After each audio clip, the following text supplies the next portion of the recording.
Sama seperti Mini yang lainnya, Countryman juga memiliki 3 mode berkendara. Jadi defaultnya itu di mid. Jadi ketika Anda nyalakan mesin, posisi selalu ada di mid. Anda bisa memutarnya ini ke green dengan tombol yang ada di dekat tuas transmisi. Geser ke kanan ini ada mode green. Jadi tingkat responsifnya ini lebih halus. Bila Anda ingin lebih agresif berkendaranya, Anda tinggal pindahkan ke mode sport. Di mode sport ini juga ada sesuatu yang berbeda, jadi suara dari knalpotnya ini sedikit lebih ngebas. Bahkan jika Anda akselerasi, suara lebih terasa nih. Dan enaknya lagi, ini ciri khasnya Mini, setiap perpindahan gigi seperti ada suara blub gitu ya. Nih, kita coba lagi.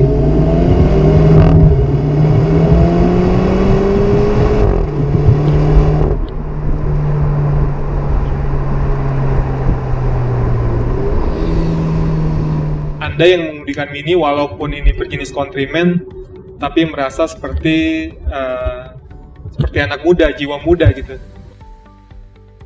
Anda pasti akan senang mengendarai Mini.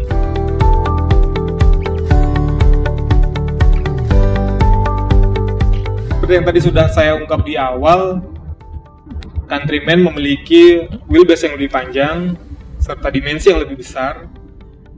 Ini berpengaruh juga terhadap handlingnya. Bisa dirasakan kalau dari suspensinya ini lebih nyaman, bantingannya tidak terlalu keras dibanding Mini Cooper ataupun apalagi yang versi John Cooper Works. Ini jadi jauh lebih nyaman, walaupun karakternya Mini yang go-kart feeling masih bisa dirasakan. Handlingnya masih tajam ketika berbelok.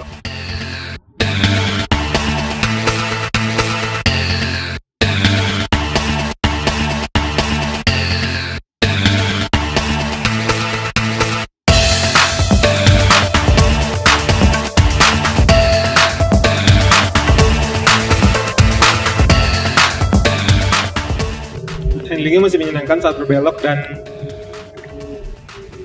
rasanya mobil tidak ada gejala ngebuang sedikit pun tadi saat saya berbelok di kecepatan sekitar 60 hingga 70 km per jam.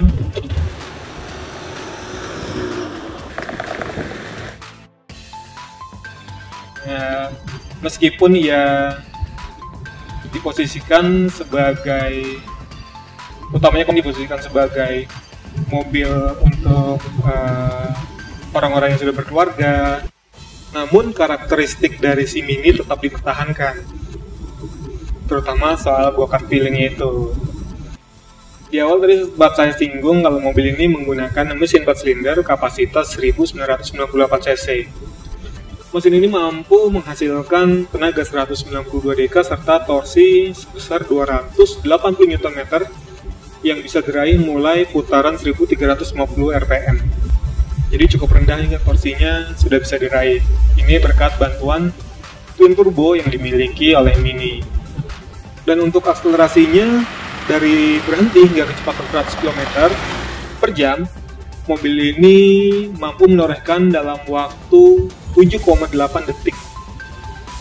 Untuk konsumsi BBM-nya, rute dalam kota, MID mencatatkan 10,5, sementara rute tol dia mencatatkan 18,5 km per liter. Oh iya, karena Countryman ini sekarang punya dimensi lebih besar, wheelbase lebih panjang, tentu berpengaruh terhadap kapasitas kabinnya. Dan saya sekarang mau merasakan duduk di jok baris kedua.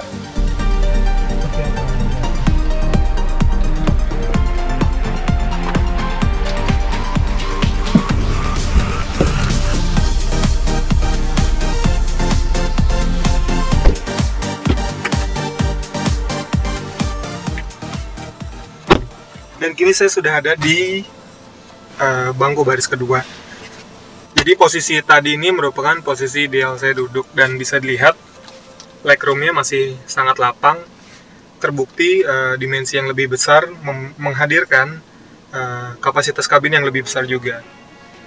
Dan kini juga Countryman sekarang sudah bisa joknya direbahkan. Ini ada fitur reclining, jadi cukup jauh juga nih, bisa dilihat. Akan memberikan kenyamanan pastinya untuk Anda. Dan bila Anda ingin kapasitas bagasi yang lebih luas, jok ini juga bisa di sliding sejauh 13 cm.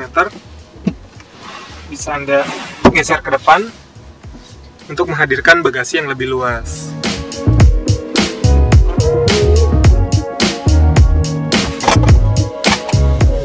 Ini juga ada cup holder. Bila Anda hanya duduk berdua di belakang, bisa naruh di sini tumbler, atau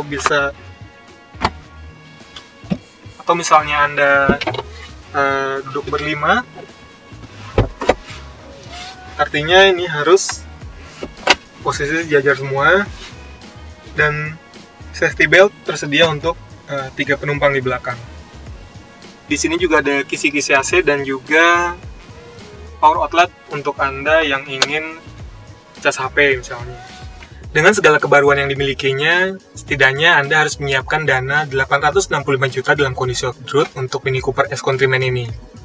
Sekian review dari kami, silakan like serta subscribe channel kami, dan jangan lupa ketik komen di bawah ini, dan sampai jumpa di video-video selanjutnya. Salam.